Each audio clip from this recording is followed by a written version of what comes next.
Getting medication is hard. Ah. Yeah, I can. Getting medication is hard.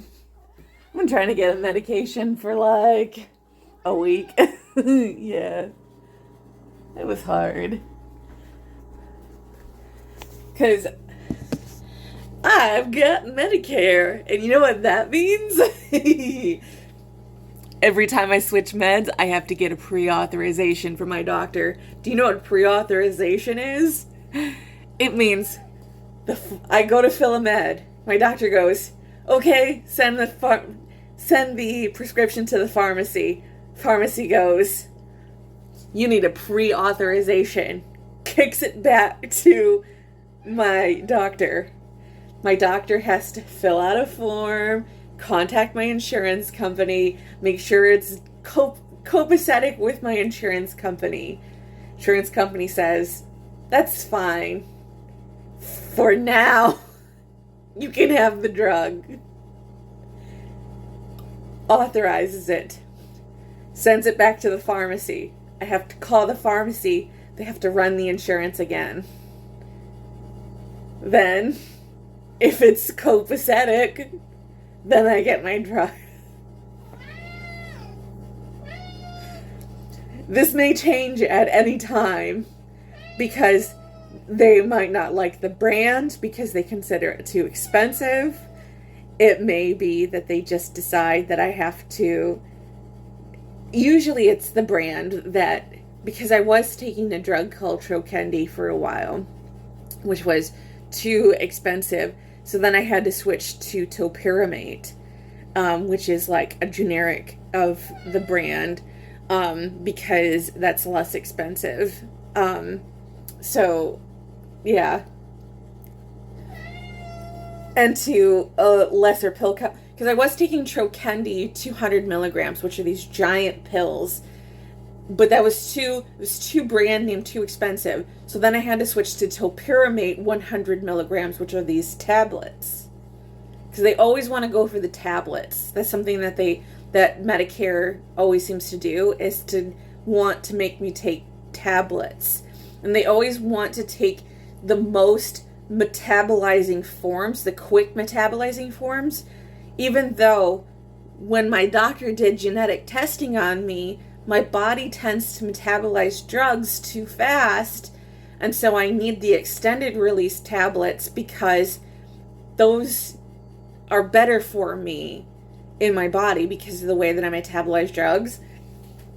But the insurance company says, no, no, no, you can't have those.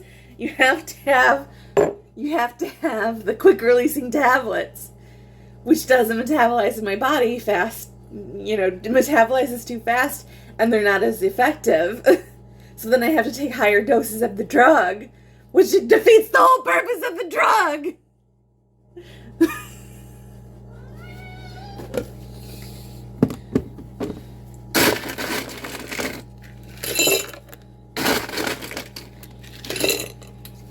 Sorry, I'm frustrated.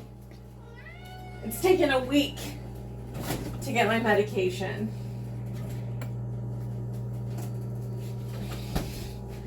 And in the meantime, I have run out of my normal drug that I usually use, and I've had to switch to my emergency backups.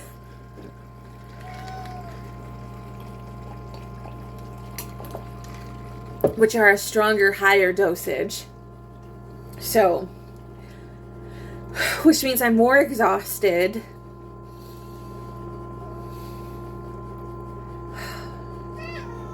Which throws my body out of balance. Which does a lot of other stuff. I'm just complaining.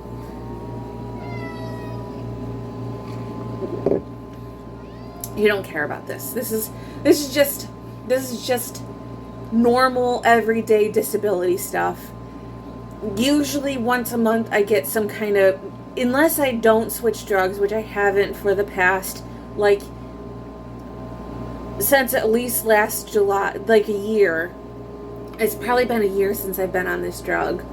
I haven't switched medications. And there's been a reason for it, because I don't like fighting with my pharmacy about getting my drugs.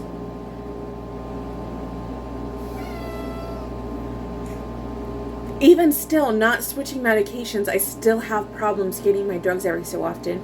That they try to kick me off my insurance, or they try to make it so that I have to, when I run out of refills, sometimes getting the drugs is so difficult, and it's just a mess. There was once I ran out of refills and my emergency backups, and I didn't think I was going to I had to not take medication for a couple days, and I was in a really bad spot because I was really nervous about not taking medication.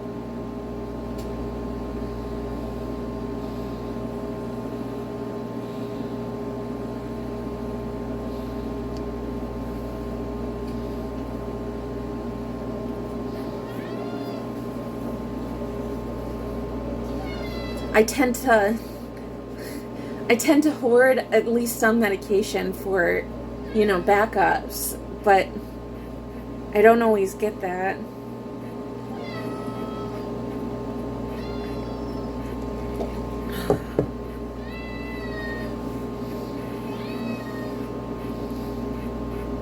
Sometimes you just run out.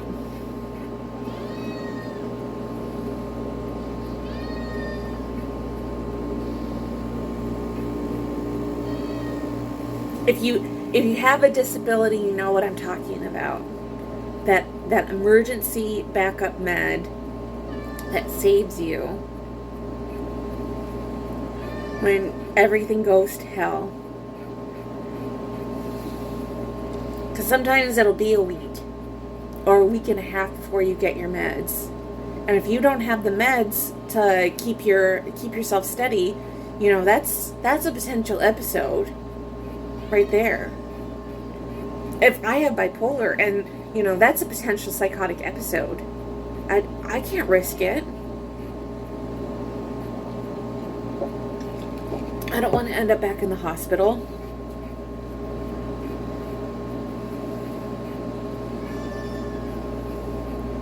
I know my doctor, sometimes my doctor does.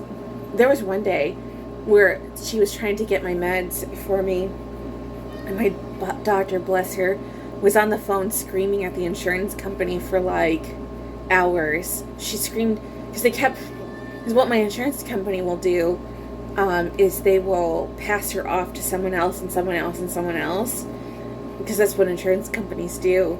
And they passed her off to for hours. She said she was on the phone for hours just screaming at people trying to get me my meds.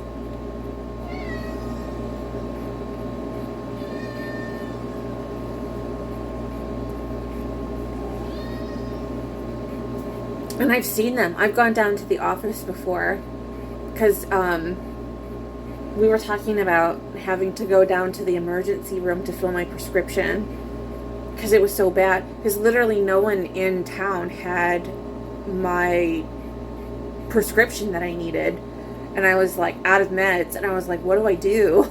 I said, nobody has my medication.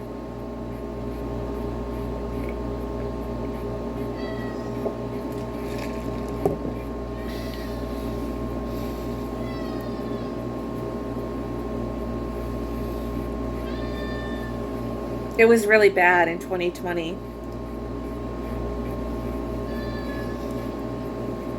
Just being able to, I don't know what it was, but there was just a shortage of any prescriptions in 2020. Regular, antipsychotics, just any drug, getting regular prescriptions on a normal basis were just so hard. It's not like that now, but just maintaining and getting regular prescriptions on it all the time. And I know when there's a problem with drug companies, because they'll try and kick you off, and the insurance companies will try and make it harder to get your drugs because there's a shortage.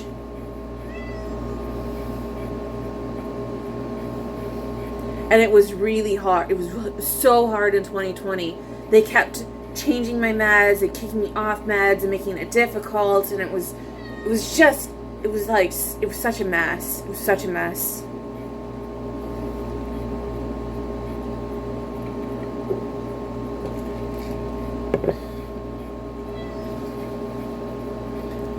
there would just be times where I would just be like,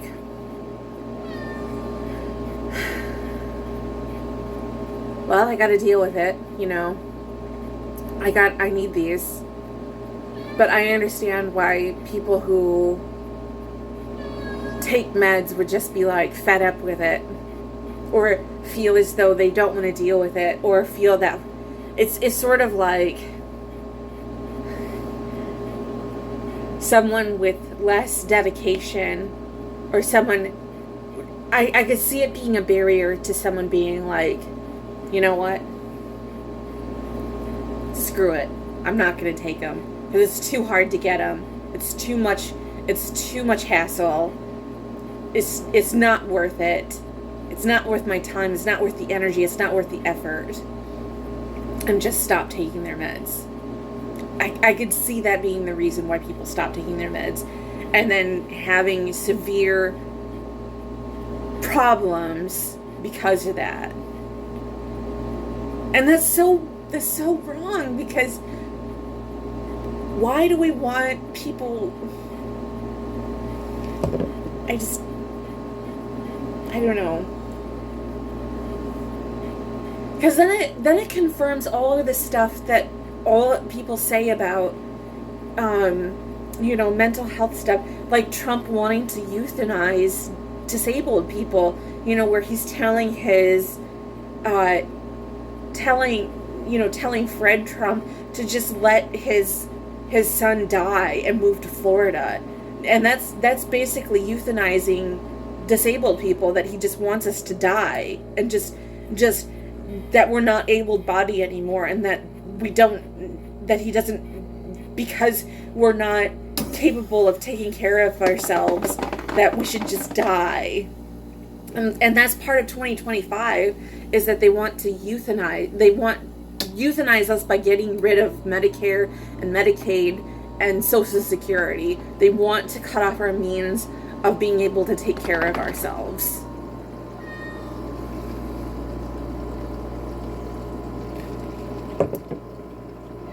I'm sorry, I'm getting political here, but it's more than just like it's more than just like, this is like my livelihood. This is like when the political becomes personal. Like, this is my ability to maintain myself and my ability to live. And it's not that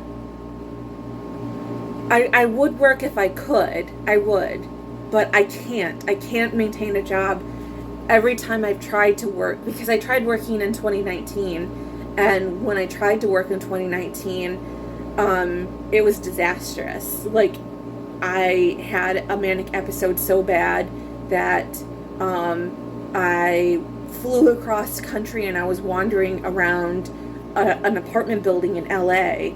It was a really bad episode. I was extremely psychotic. It was disastrous. I never want to be in that bad of a spot ever again. It was one of my lowest points that I've ever been in. I don't ever want to be that bad off. Like, this paranoia, the fear, it was just really bad, because that job put so much stress on my body that I just wasn't able to work. And my family has said, we don't want you to work. It's too much. It's too hard on you. And every time, like, whenever I do, like, I have to, even now, like, I've pared down on how much YouTube I do. I have to make sure that I don't exercise too much, because I've noticed even when I do things like train for races, like when I did that 5K and when I did that 10K, just the dysregulation that I got from doing those races put so much stress on my bodies that it was so dangerous for me that I could have ended up in the hospital. It was so bad, and I could feel like I was in a bad spot mentally after those races for a couple days, that it dysregulated me in so many ways. And you think, like, I'm so sensitive to stressors on my body and in my system. It's and you see me. I go from like this whole week. I've been going from like I've been showing it in videos. I go from, and this is just being on the internet right now. I go from, I was telling my mom, I think I'm having a mixed episode, that I go from like these bouts of crying to feeling okay, and I'm going back and forth, and I'm not sure how to, I'm not sure how to convey that to people that, you know, stressors on my body are, you know, I'm feeling okay today. I did cry earlier again. I was talking to my mom and I was crying on the phone, and then I felt better after that. But I was like, and I was sleeping earlier, but stressors on the body are a killer. You have to be really careful about how you do things. And I think some of the reason why I'm thinking it's good that I've upped my medication right now before I switch over. I'm thinking that this medication I'm taking is just not as effective anymore, and that I need to switch, is really what it is.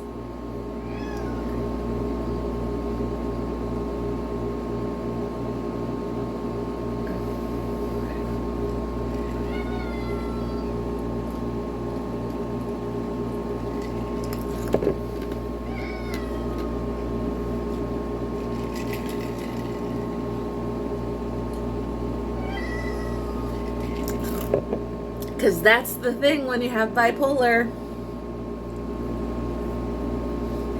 A med may work for a while, but then it doesn't.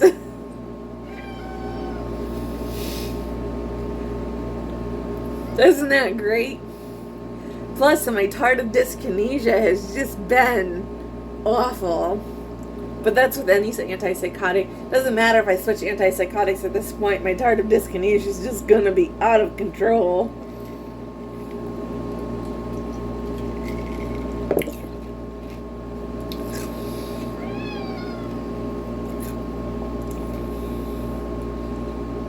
I could take medication to control it, but I just don't care enough. It's mostly for the benefit of others, to make other people feel comfortable.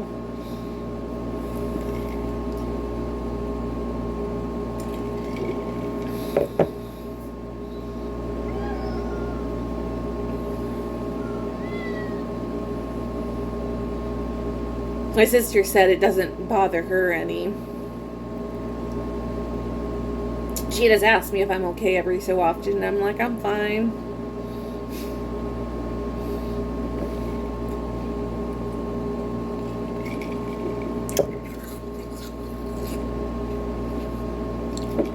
Sometimes I say, I'm tired or I'm focusing. Like right now, I'm okay. Oh, hang on. My goodness. I had so many people just calling me all at once.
You smell like pizza. Have you been eating pizza?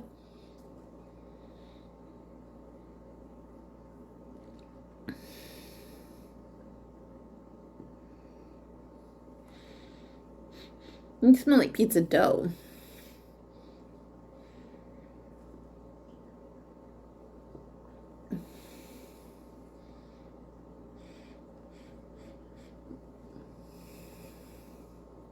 Larry, why do you smell like pizza dough?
I think he loves me. Do you love me, Larry?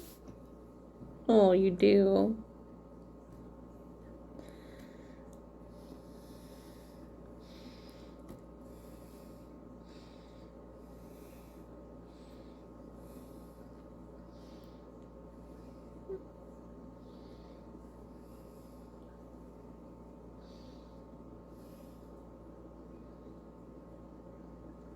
Larry, do you love me? Do you love me? I love you. I love you.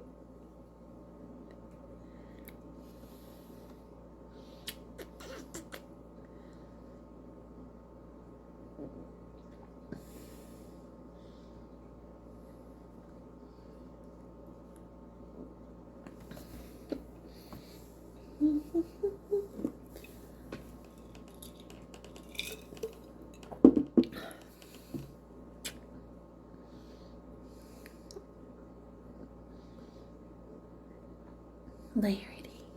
Oh. Oh, I love you. You're so cute. Yes, you are. Head bop? Head bop for chicken? Head bop for chicken? Kisses?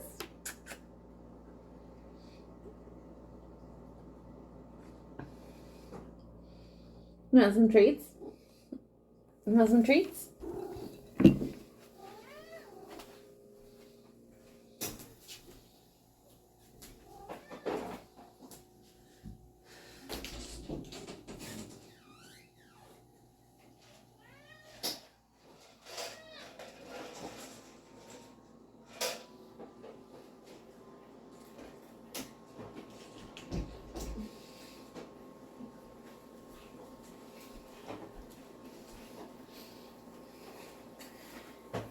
Surely now he won't bug me.